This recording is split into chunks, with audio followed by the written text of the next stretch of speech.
Bueno, voy a iniciar inicio la grabación para que tengan el material, por si acaso es necesario consultar algún tema.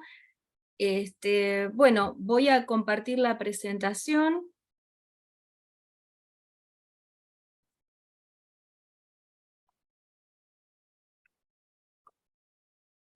Me gustaría que me digan si todos están viendo el material sin dificultades. Bueno, nuevamente entonces, bienvenidos a todos y muchas gracias por estar en este encuentro. Voy a hacer una presentación institucional, como les mencionaba antes, de la Guía Regulatoria R1, Revisión 2. Este documento es un documento que es una recomendación que complementa las guías regulatorias, que son de utilidad tanto para regulados como para inspectores. Para iniciar, vamos a conversar un poquito acerca de cuál es la justificación de la revisión de esta guía AR1 Revisión 1. Bueno, una de las situaciones que se generaron es que en el 2019, hacia fines del 2019, en noviembre, se publicó la revisión 4 de la norma básica de seguridad radiológica, la AR1011. Y esto implicó la necesidad de modificar algunos documentos que la complementan. Entre ellas está esta guía. La guía AR1, la revisión 1, tenía un título que difiere del título actual, ¿no? Era la anterior guía sobre factores dosimétricos para irradiación externa y contaminación interna y niveles de intervención para alimentos. En esta nueva revisión se incluyen recomendaciones para el consumo de agua humano y también para previsiones por la existencia de gas radón. Entonces, esas modificaciones conllevan un cambio en el título. Más justificaciones para la revisión de esta guía R1 Revisión 1. Bueno, una consideración importante es que esto era una guía antigua, una guía del año 2003, casi 20 años de diferencia, implica la necesidad imperiosa de modificar un documento. Además, desde el 2003 hasta la actualidad se publicaron internacionalmente dos documentos que son fundamentales en materia de protección radiológica y que fueron tenidos en cuenta para la elaboración de esta guía regulatoria. Uno de ellos es el ICRP 103, que data del año, la actualización del año 2007, que son las recomendaciones de la Comisión Internacional de Protección Radiológica, y otro documento que se ha tenido en cuenta es el GSR parte 3, que la revisión fue realizada en el 2016.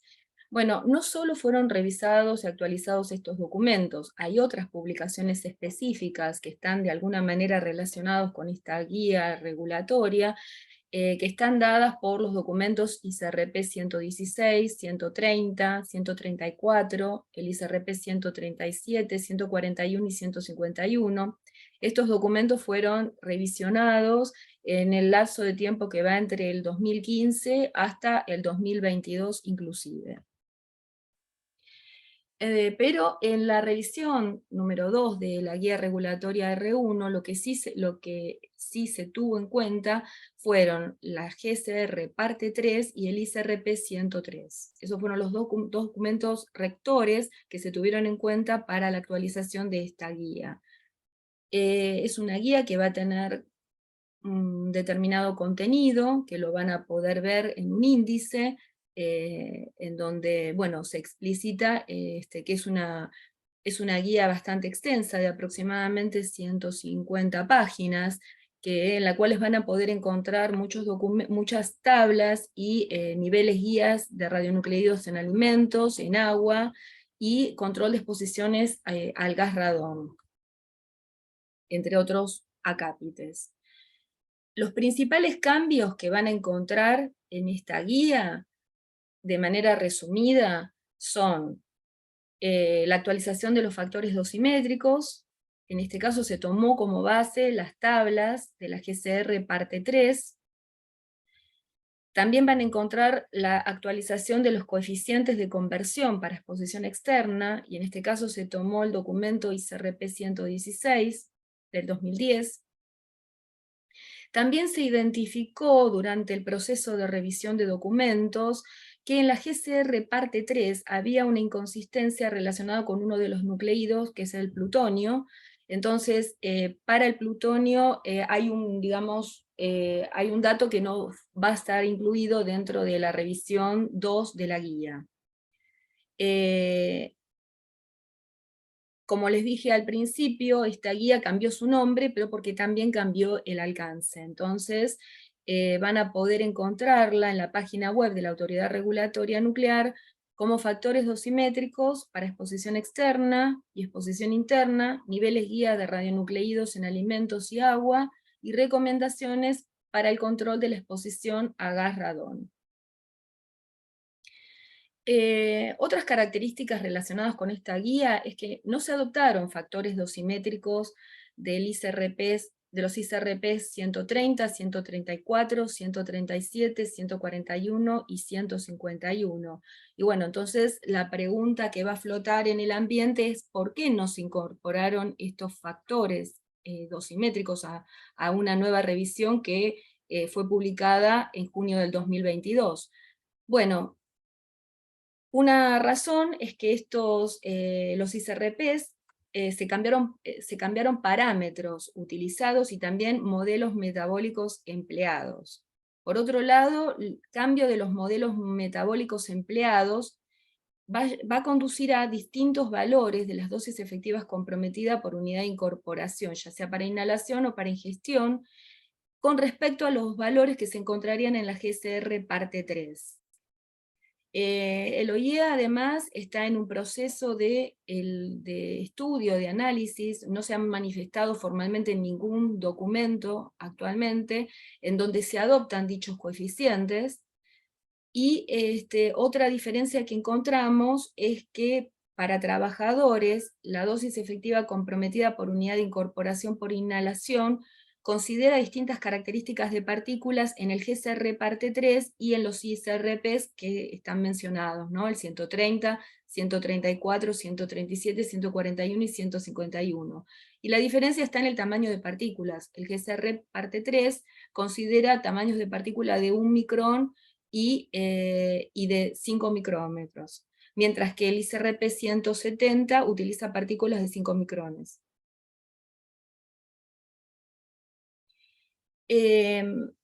La norma, la R1011 revisión 4, hace referencia a distintas situaciones de exposición. La situación de exposición planificada, que se puede ver reflejada en el requisito número 42, la situación de exposición de emergencia, que la van a ver reflejada en el requisito 105, y la situación de exposiciones existentes, que la van a ver reflejadas en los requisitos de la norma básica de cumplimiento obligatorio, el 117, 113 y 118. Bueno, para satisfacer estos requisitos es posible utilizar las recomendaciones de la guía R1 revisión 2, que los conducirá a poder obtener los resultados, ¿no? Por ejemplo, en el requisito 117, que menciona que el nivel de referencia para la dosis efectiva anual en la persona representativa está en el rango de 1 a 20 milisievert. Bueno, eso lo pueden calcular utilizando los acápites C1 y C2 de la guía regulatoria AR1 revisión 2. Y lo mismo con otras situaciones, por ejemplo, para dar cumplimiento al requisito 118, pueden buscar los niveles guía de los radionucleídos en alimentos, que está en el acápite C3, y los niveles guías de radionucleídos en agua potable, que lo van a encontrar en el acápite C4. Además, estos acápites tienen desdoblamientos, ¿no? Se desdoblan en otros subcapítulos. Bueno, para continuar con esta presentación, vamos a presentarles las estrategias para gestión de radionucleídos en agua de consumo o en alimentos. Y bueno, y voy a invitar a mi colega Analia Canova, que está participando, trabajando con nosotros en normativa regulatoria, para que les dé una explicación acerca de estas estrategias que van a ver reflejadas en la guía regulatoria. Perfecto. Adelante, Analía. Bueno, dale, muchas gracias, Lucía, y buenas tardes a todos. Pasamos a la siguiente diapositiva. La idea es comentarles brevemente cómo es la estrategia para la gestión de radionucleidos en alimentos. En la revisión anterior de la guía había valores derivados post-emergencia. Lo que se hizo en esta ocasión fue tratar de ayornar con los distintos grupos de OIE. Hay muchos grupos trabajando en la armonización de lo que es la gestión en realidad de todos los commodities, pero principalmente de lo que es los alimentos y del agua. Yo tuve la suerte de participar en esos grupos, entonces aprovechamos esta circunstancia para incorporar esta gestión, que esto lo presentamos como un diagrama de flujo, que lo vamos a incluir también en un folleto, donde la situación es medir la concentración de actividad de los radionuclidos en las muestras de alimentos en las distintas situaciones, analizar contrastar, digamos, la concentración de los radionucleidos con respecto a los valores de los niveles guías de la tabla 24, que no son más que los conocidos por ustedes de los valores del Códex Alimentario, pero les voy a explicar después un poquito la diferencia. Si los valores son menores a los valores del Códex, perfecto, no hay ningún problema y podemos considerar que el alimento es apto para el consumo humano desde el punto de vista radiológico. Pero digamos un poco lo novedoso que el OIA está tratando de explicitar, el ICRP también, y nosotros lo queremos poner aquí, y es muy importante porque cuando surgen problemas de este tipo, la sociedad siempre es muy taxativa, entonces conviene ser explícitos desde el primer momento. Que se supere un nivel guía no quiere decir que el alimento no va a ser apto. ¿Por qué? Y eso está explicado en la guía, los considerandos. Los valores que están derivados del códex son valores muy conservativos, muy restrictivos, por ejemplo, en el consumo, y tienen en cuenta aspectos genéricos que no tienen en cuenta las situaciones nacionales. El más llamativo, digamos, el que más influye es el aspecto del consumo. Entonces, en ese caso, lo que se sugiere, si se supera un nivel guía, que como dice la palabra, es un nivel guía, pero es calcular la dosis efectiva teniendo en cuenta los parámetros nacionales, con lo cual hay que interactuar también, y nosotros a través de los grupos, cuando interactuamos con el OIA, se hizo contacto también con los grupos que manejan los alimentos en Argentina, que están relacionados con el Códex.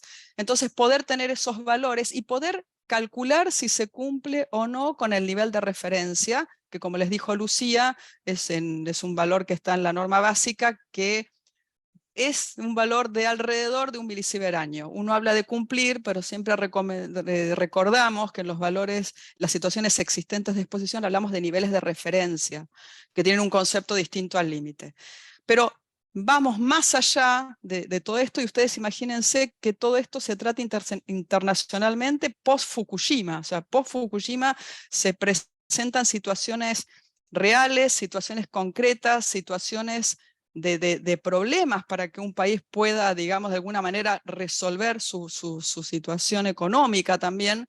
Entonces, porque esto también tiene que ver mucho con el comercio internacional, con lo cual, si se supera el milisievert año, como aparece en el último cuadradito, se deja un margen a las autoridades para que puedan decidir qué es lo mejor para su país, porque hay muchos factores que influyen en la decisión. Entonces a lo mejor se supera un poquito el valor del milisievert, pero se puede justificar una medida de qué acción protectiva sin pedir ese alimento o no. Eso sería en líneas generales la estrategia. O sea, lo novedoso es que uno no se queda solo con el valor del códex, sino que va más allá para tratar de buscar la mejor solución. La siguiente, Lucía, por favor. A ver, un momentito, a ver si pasa. Vamos a ver si pasa. Pero mientras, si no, Se les está voy moviendo. contando. Si no, espera un momentito. Dale, esperamos un poquito. Voy a volver a... Sí, a veces hay que volver a entrar y salir.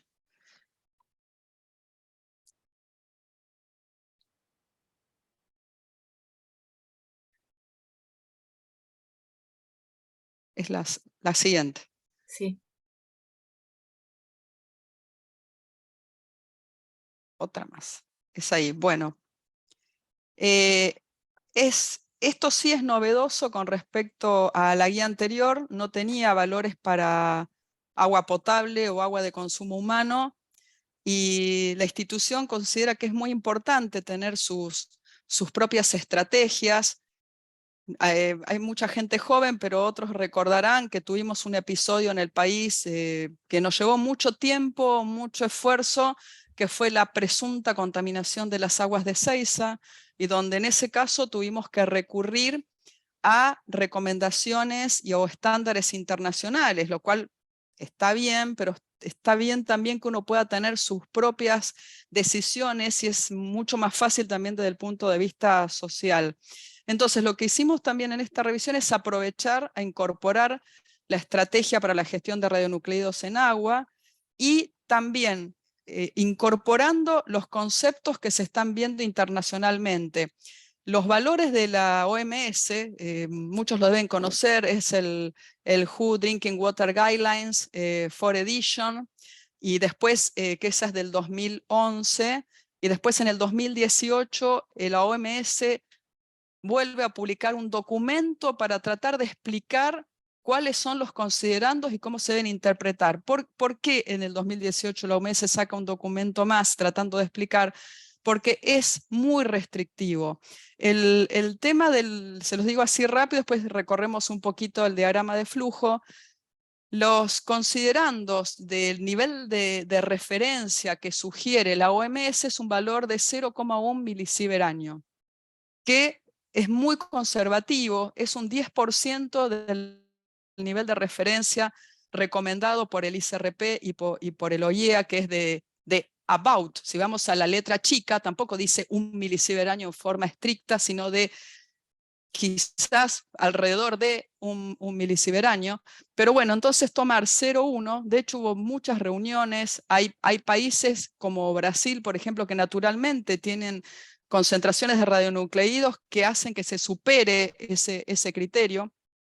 Se intentó en su momento que la OMS armonizara con los criterios de ICRP y OIEA, pero no hubo, digamos, no se pudo negociar en eso. Entonces, lo que se está haciendo es integrar lo que serían las directrices de la OMS con las directrices de OIEA y ICRP, y es lo que hicimos en esta guía. Entonces, recorriendo un poquito cómo sería la gestión. Como ustedes saben, en agua, que es una matriz mucho más sencilla que los alimentos, porque en los alimentos se intentó hacer un screening alfa-beta, pero realmente desde el punto de vista del laboratorio tiene muchas complicaciones, esa matriz es compleja, el agua no. Entonces en el agua lo que se hace primero es un screening alfa-beta total, que tiene en cuenta los principales radionucleídos. Si ese screening alfa-beta de 0,5 y 1 becquerel por litro respectivamente, si las mediciones me dan por debajo, bueno, decimos que el agua es apta para el consumo humano, es lo que sugiere la OMS como nivel de screening. Si estamos por encima de cualquiera de los dos, lo que hay que hacer es analizar los radionucleidos individuales. Por supuesto, esta es una charla muy rápida, ustedes después pueden leer la guía, consultar también la bibliografía de donde está emanado todo esto, inclusive pueden consultarnos a nosotros también si tienen alguna duda en la aplicación, pero uno ya, si es alfa, si se supera el alfa o si se supera el beta, y de acuerdo a la situación de dónde proviene esa agua, uno sabe qué radionucleidos tiene que analizar. Hay un tema si se supera el beta con el potasio 40. El potasio 40 no es de control porque tiene cualquiera sea la concentración en el cuerpo, hay una distribución homeostática, con lo cual no se lo deja como de lado. Y de hecho hay que, cuando uno hace la determinación si es el beta total, lo tiene que descontar, digamos, porque sí va a influir en el beta. Pero esos son detalles técnicos. Cuestión que si se superan cualquiera de los métodos de screening, hay que hacer determinación de radionucleidos individuales. Y ahí comparamos el radionucleo que estoy midiendo, si estoy midiendo radio 226, si estoy midiendo uranio, si estoy midiendo estroncio 90. Una cuestión importante para el tema de centrales, el tritio se evapora y entonces si hay que hacer un análisis de tritio nunca se tiene en cuenta en el beta total porque no está incluido porque se va, digamos. Entonces hay que hacerlo aparte, no forma parte del beta. Entonces, de los otros radionucleidos los tenemos que comparar. Si la concentración de radionucleidos que yo estoy midiendo en mi matriz, en mi agua, es menor a los valores guía de la tabla 25, que es la tabla de la OMS, perfecto, puedo decir que el agua es apta para el consumo humano. Si no, tengo ya que hacer una estimación de dosis efectiva. Y lo hago como en 2 etapas. Ahí es donde integramos la OMS con el OIEA, digamos. Me fijo si eso da menor o igual a 0,1 milisievert año. Si da menor, también puedo considerar que el agua es menor. Hay una trampita que ahora se las voy a comentar, que pero es muy importante. Y si estoy por encima, yo sé que tengo margen, porque ese es el concepto de los niveles de referencia y lo racional que hay debajo cuando uno establece los niveles de referencia, por qué el ICRP y el OIEA establecieron esos valores, que puedo tener inclusive 1 milisievert año. Y aún así, la matriz agua es una matriz muy importante que también, si es en el caso que se esté por encima, las autoridades tienen que decidir qué es lo mejor o no, porque el agua es un alimento, digamos, entre comillas, fundamental para la población. Siempre es importante aquí, y por eso tiene que ver con los programas de monitoreo y todo eso que muchos de ustedes saben, no es solo un valor que se supere, tiene que hacerse varios monitoreos y comprobar cuál es la concentración promedio anual. Ese es el pequeño quiz que también hay que tener en cuenta. La siguiente, Lucía. Tengo un tema con él. Bueno, entramos y salimos. Ahí justo Ahí pasó. está, ahí está. No hay problema. Bueno, ahora vamos a cambiar un poquitito. Dejamos a los alimentos y al agua potable, que son 2 matrices muy importantes cuando siempre pasa algo, es una sospecha, pero hoy vamos a entrar en otra cuestión que no estaba incluida. Nueva. Estuvo incluida, nueva, claro, estuvo incluida en algunas normas viejas, por decirlo de alguna manera, pero ahora vimos la necesidad de incorporar la exposición del trabajador a gas radón. Acá hay 2 tipos de situaciones, 2 tipos de trabajadores. Lo que se incorpora en la guía es la columna que dice trabajadores en industrias y sitios convencionales. ¿Qué son esas industrias y sitios convencionales? No es el trabajador que está ligado a las instalaciones del ciclo de combustible, no es el trabajador de la minería de uranio, que ese está clarísimo que se controla, que la autoridad regulatoria tiene el control, porque es una actividad licenciada, es una actividad del ciclo de combustible y donde se concentra el material radioactivo adrede por sus propiedades. De todas maneras, vamos a poner las 2 para que quede bien claro, más que nada con la gente de CONEA, no sé si gente de Dioxitec o de CONUAR, que quede bien claro en qué casos se aplica esto. O sea, por un lado vamos a empezar por lo más conocido, o sea, el trabajador de la minería de uranio es una situación planificada de exposición, por lo cual aplican los requisitos de la norma básica, y desde el punto de vista del cumplimiento, además de justificación y optimización, hay que cumplir con los límites de dosis. Entonces, en la norma básica aparece el requisito 66, donde dice que la entidad responsable, que tiene digamos, la potestad del control de los trabajadores, tiene que hacer cumplir y verificar los límites de dosis de los trabajadores expuestos a radón y sus productos de decaimiento. Acá les comento, quedó así en límites de dosis, es algo que en la norma se charló mucho, me acuerdo en su momento con Betty Gregory. En las normas anteriores, por ahí los que somos más viejos recordarán que alguna vez se habló de un valor 4 working level months. Ese valor no es que no aplica, sigue aplicando, pero ¿qué pasa? Está muy en discusión en el mundo el factor dosimétrico del radón, por lo cual preferimos decir que aplica el límite de dosis. Entonces, los trabajadores del ciclo de combustible y que pertenecen, digamos, a la industria nuclear, decimos que desde el punto de vista de radón tiene que cumplir con 20 milisievert año. Y eso es lo que todos conocemos. Ahora, en la otra columna, que es lo que incorpora la guía, son estos trabajadores que son trabajadores, por ahí habrán escuchado, los trabajadores de las industrias asociadas con NORM, otro tipo de minería, otro tipo de trabajadores más que nada de trabajos subterráneos. Ahora, la RN, esto lo controla muchas veces caso por caso, entonces se decidió tener valores recomendados, no tener que recurrir también a el OIEA o al ICRP.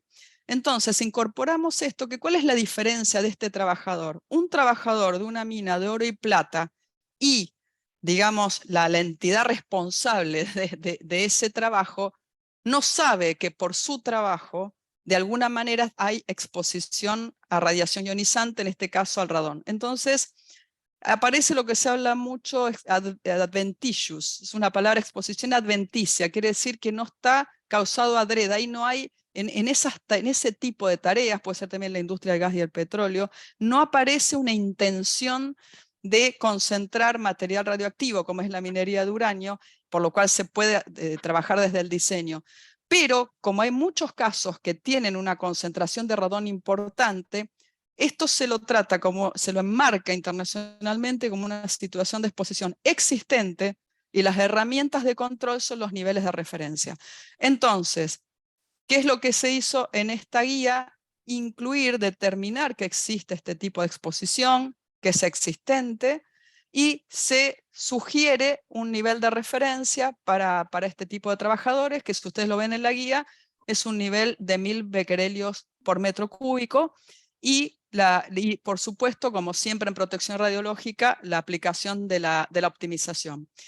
No lo ven acá también, pero la guía también, y ahora que yo sé que está Antonio por ahí en la audiencia, recordará Antonio todas las mediciones de viviendas que se hicieron en el país, más de 4.500 mediciones que seguimos haciendo, ahora ya orientadas a la minería de uranio, pero las mediciones de radón en viviendas también es una exposición existente para lo que no está relacionado con la minería de uranio, y aplica también un nivel de referencia que la guía también lo incluye, que son 300 becquerel metro cúbico, en sintonía con el OIA y el ICRP.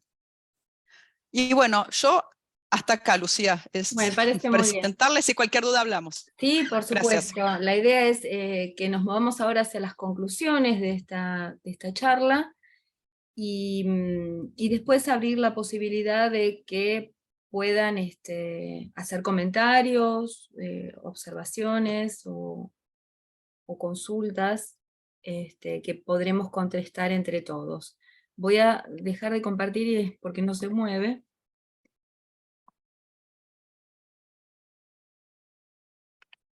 A ver si ahora.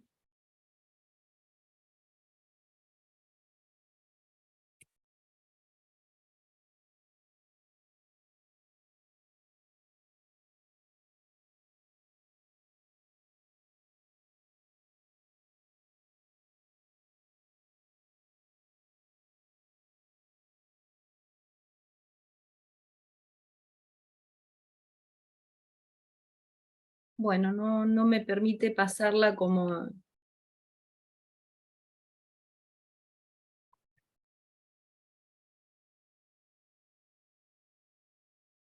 Bueno, importa, no ponela así importa. sin Como presentación. conclusiones de esta presentación, para cerrar esta charla, por lo menos desde el punto de vista de la exposición nuestra, voy a mencionar que la guía R1 Revisión 2 contiene las actualizaciones según el GCR parte 3 y las recomendaciones del ICRP 103.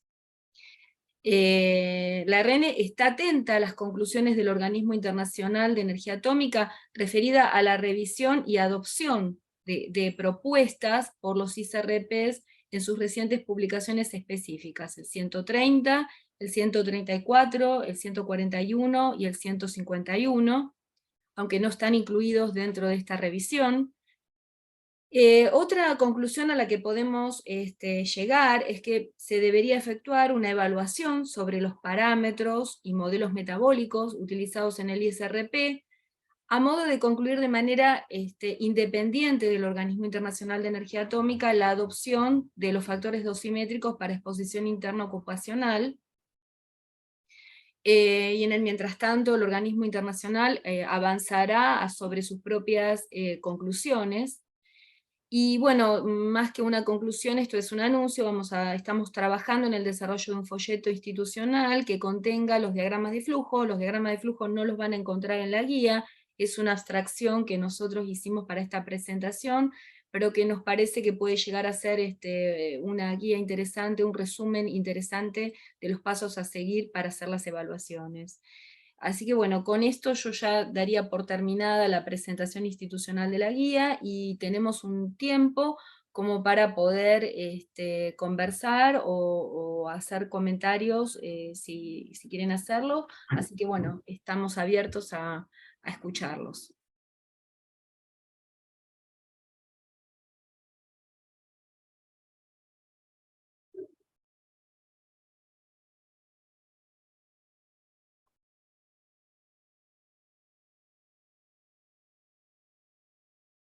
Mientras que va empezando alguna consulta, les quería comentar que este documento, al igual que todos los documentos, ¿no? Fue un documento trabajado ampliamente dentro de la Autoridad Regulatoria Nuclear, con todas las personas que trabajan en estas temáticas, que específicamente, sobre todo con la Gerencia de Evaluación y Mediciones. Dije bien el título, me olvidé una parte. Gerencia de Evaluación y Mediciones de Protección Radiológica, en especial, y bueno, con todos los otros grupos de interés del RN. Este documento, bueno, también cuando fue necesario se hizo consultas, las que fueran necesarias para poder generar este documento que estamos presentando en el día de hoy. Lucía, ¿Sí? sí, buenas tardes, Iván Bioto de Embalse. Buenas tardes, Esta Iván. buenas tardes. Esta presentación la van a estar pasando por mail o algo por el estilo, a modo de que la tengamos como resumen de la guía. Sí, podemos pasarla, como no. Es un buen resumen, es un resumen institucional. No hemos entrado demasiado profundamente en temas técnicos porque consideramos que eso es motivo de quizás otro tipo de presentación. Sí la estamos presentando y también lo que vamos a poner a disposición es este folleto institucional que va a tener, bueno, aspectos que les va a ayudar como un resumen. Así que sí, esto lo estaremos o distribuyendo por mail, después consultaremos con la gente institucionales, o ponerlo en algún lugar, o directamente lo distribuimos desde la sugerencia. Si no va a haber ningún problema, Iván. Muchas gracias. Analía, una pregunta. Sí. ¿Podés decir algo acerca del factor dosimétrico del radón? ¿Qué es lo que ha cambiado? Un chiquito, un poquito, ¿no? Sí, muy chiquitito, bueno, porque tengo muchas presentaciones que por ahí es un tema Por eso. de mucha discusión. Muy chiquito. Normalmente, y basado hasta el ICRP 65 del 93, el radón, el factor dosimétrico se lo calculaba desde las observaciones epidemiológicas, que comenzó, ustedes saben que el radón es un cancerígeno ya declarado cancerígeno por la OMS, es la segunda causa de cáncer de pulmón después del cigarrillo, pero el factor dosimétrico se lo calculaba por las observaciones de la tasa de cáncer que había en los mineros, expuestos desde hace ya muchos años, varias décadas, y después la OMS también, junto a varios países, hicieron muchos estudios epidemiológicos, lo que se llama el radón indoors, que es el radón en viviendas. Entonces, aquellos empezamos por los años 90, antes se hacía como una extrapolación a grandes, altas concentraciones en los trabajadores. Bueno, vamos a suponer que también pasa lo mismo y es lineal en las personas en sus viviendas. Bueno, es como que se hicieron muchos estudios epidemiológicos que por un lado aumentaron al doble el valor del riesgo, lo que es el detrimento por la exposición de radón.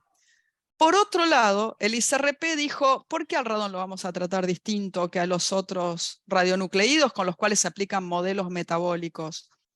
Entonces empezaron varios grupos a estudiar, y también empezó a estudiar ANSCARE, en paralelo, toda una revisión de los estudios epidemiológicos y de los modelos metabólicos. El tema es que los modelos, hay toda una corriente que quiere aplicar modelos metabólicos, y esos modelos metabólicos hacen que el factor que normalmente nosotros usamos hoy en ARN, que es 5 milisievert por working level months, se va al doble. 10 milisievert por working level months. Y yo te la simplifico, Fabio, porque algunos casos dicen de 15, 17, 20. Sí, Bueno. sí, sí.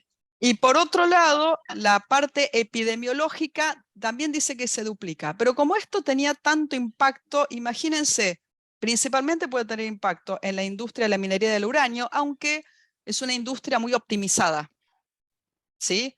De muchos años, con lo Sí. cual, porque ¿cuál es el riesgo acá? A ver, no quiero que se confunda lo que voy a decir.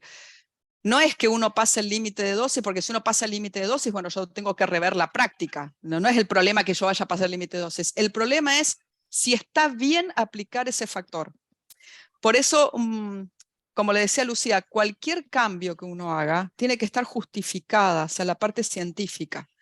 Entonces, una de las cosas que nos pusimos a hacer varios es a estudiar todos los papers que fundamentaban tanto la parte epidemiológica como la parte de modelos, y las incertidumbres que hay son muy grandes. Inclusive, hace poco salió un estudio de unos mineros que no se tenían en cuenta en Alemania, que hace que el riesgo no sea duplicado, como dicen varios. Hubo un statement del ICRP, hubo muchas cosas en el medio. Por su parte, Anskear estudia el tema y Anskear llega a la conclusión de que no hay motivo para cambiar el factor dosimétrico. Y esto, digamos, ¿por qué tiene tantas implicancias? Porque estamos hablando del doble. Entonces, cuando estamos hablando del doble, el impacto es muy grande. Como les digo, en la mina de uranio, porque hubo muchos trabajos, imagínense los canadienses cómo empezaron a estudiar este tema, o sea, la gente de Cameco, la gente de Kazajstán. Entonces, ellos como que dicen, bueno, todavía tengo margen, no paso el límite de dosis porque está muy optimizado. Pero en muchas, por ejemplo, en muchos países la parte NORM se regula. De hecho, tenemos que ver qué va a pasar acá en Argentina. Y son lugares, por ejemplo, las minerías en galería, minería metálica que no es de uranio, y la conservación de radón es muy grande. Y ahí se aplica un nivel de referencia de 10 milisievert año, que es ese valor que nosotros le pusimos derivado en 1000. ¿Qué pasa?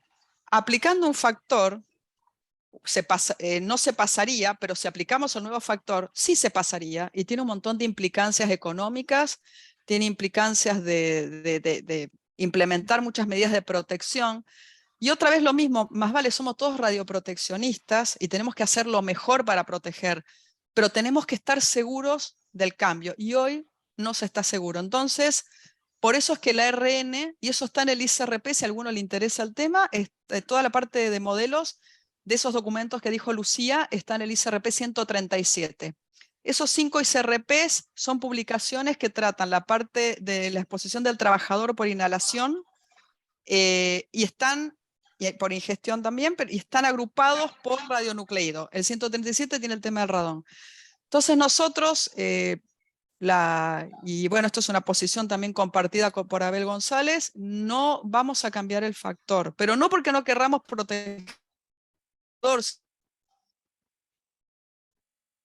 Muchísima incertidumbre, y aparte se expidió Anskear. Entonces, por eso les decía que como nosotros ya en el 2019, que fue cuando se publica la norma básica, porque este tema viene desde hace muchísimo atrás, de hecho en el ICRP tenemos grandes batallas con esto, no quisimos poner el valor derivado para la minería de uranio, que el valor derivado para cumplir el límite de dosis de 20 es 4 working level months. Es 4 por 5, 20, es una cuenta muy sencilla, porque no sabemos si el día de mañana va a cambiar el factor. Por ahora, ARN no lo va a cambiar, pero bueno, esa es un poco toda una historia que hay con el radón. No sé, perdón, Fabio, si fue mucho. No, Igual, excelente, Analia, igual, te agradezco. Perdón. Más allá de los cambios, de que haya cambios que todavía no hacemos, valía la pena la actualización de esta guía, porque hay mucha actualización que se llevó a cabo, ¿no? Aunque todavía hay cosas que están susceptibles a ser estudiadas y que en el futuro podrían dar lugar a una revisión de esta guía, ¿no? Pero más allá de eso, no valía la pena seguir esperando por esas conclusiones, y sí valía la pena hacer una actualización, por lo menos con las certezas que tenemos hasta el momento. Gracias, Lucía, gracias, Analía, muy amables. Gracias a vos. De mi parte, dos preguntas. La primera, Lucía, si podés ampliar esto, que en realidad porque me llamó la atención, de la inconsistencia con respecto al plutonio en la norma básica del organismo, porque lo desconozco simplemente. Y la segunda, que creo que Analía de alguna manera lo contestaste recién, este valor de referencia que ustedes estarían fijando en la guía, ¿a qué dosis efectiva corresponde? Te entendí que son 10 milisievert/año, pero simplemente confirmar. Lo del radón, sí, el ICRP y el OIEA coincide. Viste que las situaciones existentes se recomienda una banda entre 1 y 20 milisievert. En el caso del radón, lo que se sugiere es un valor de 10 milisievert/año. Entonces los valores están derivados en ese criterio de dosis de referencia.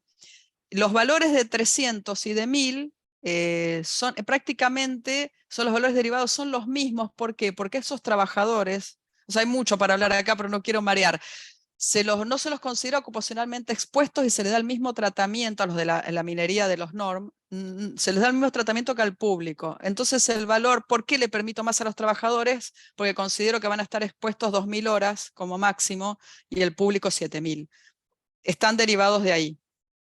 Y no sé, Lucía, ¿querés que aclare un poquitito lo del plutonio o lo querés comenzar, lo querés decir vos? No, dale, podés comentarlo.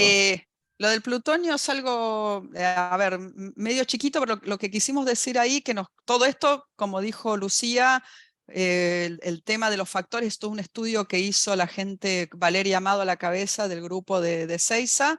Sí.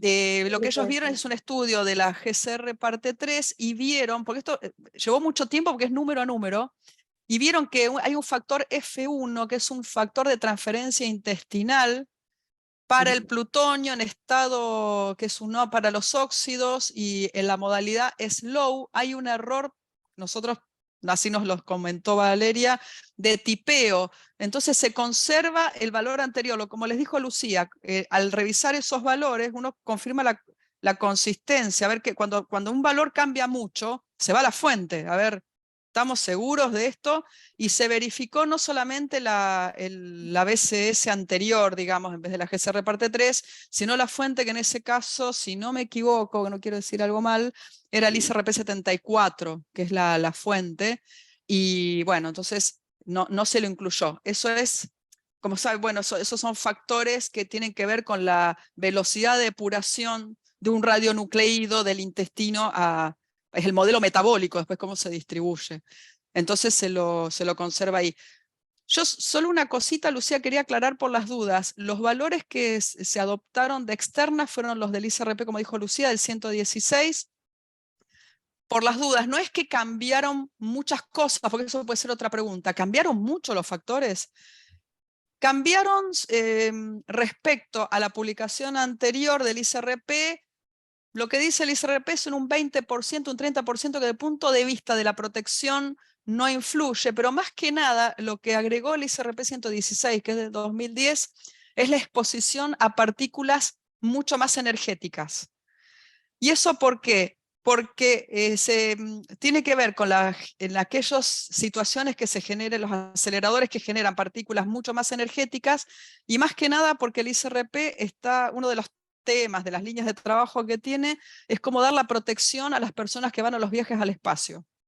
Y en el espacio aparecen partículas muy energéticas, entonces hay que ver cuál sería el factor de conversión. Entonces el 116 apunta mucho en eso. Nada más que eso. Muchas gracias.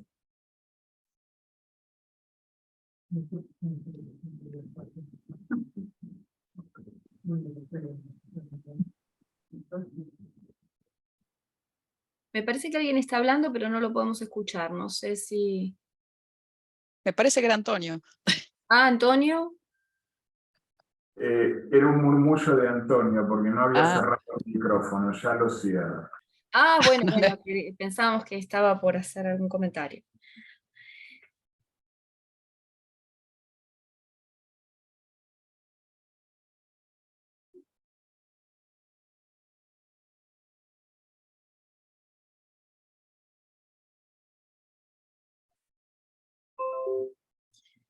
Bueno, no sé si hay alguna otra observación, algo que quieran comentar. No sé, en el caso de CONEA, si dan uso a esta guía, bueno, como nos comentaba Fabio.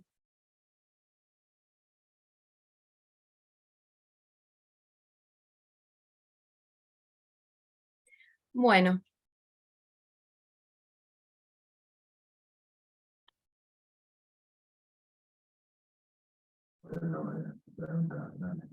Bueno, sí. Un comentario absolutamente colateral y de mínima importancia, pero una transparencia que mostraste o pusiste la palabra estrategias con acento, y eso debe ser... Ah, bueno, gracias. Gracias, Antonio, lo borro el acento antes de enviarlo. Entonces, muchas gracias. Bueno. Bueno, muchas gracias por la presentación. Vamos a usar la nueva guía. Bueno, perfecto, estaba viendo quién hablaba, gracias Analía. Bueno, les agradezco mucho este rato, espero que, bueno, la idea era cerrar el ciclo, porque este documento fue trabajado durante muchos años, y siempre estábamos a punto de cerrarlo, pero realmente el trabajo para cerrar las tablas y que quedaran todas contenidas en un único documento fue bastante extenso, pero bueno, finalmente en junio de este año pudimos publicarla. La idea de esta presentación es dar por cerrado todo el ciclo. Ahora están en conocimiento, no solo que lo van a ver en la guía, sino que ya están avisados de que tenemos esta nueva revisión, que está a su disposición, y que contiene las actualizaciones que pudimos adoptar hasta el momento, ¿no? Sin perjuicio de sucesivas modificaciones que vayamos a hacer en el futuro. Así que bueno, les agradecemos en nombre de Normativa Regulatoria, acá Analía, Carlos y yo, y estamos atentos a cualquier comentario que quieran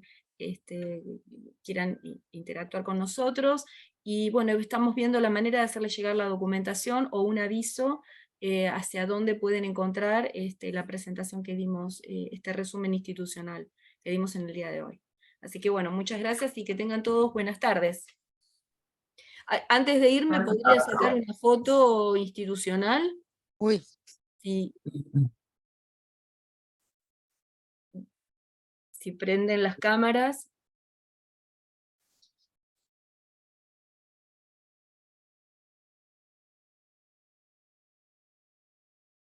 Bueno. Bueno, muchas gracias. Voy a hacer un print screen.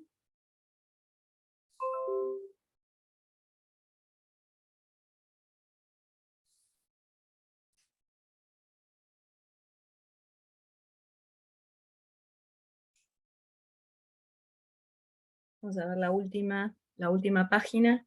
Ahí está.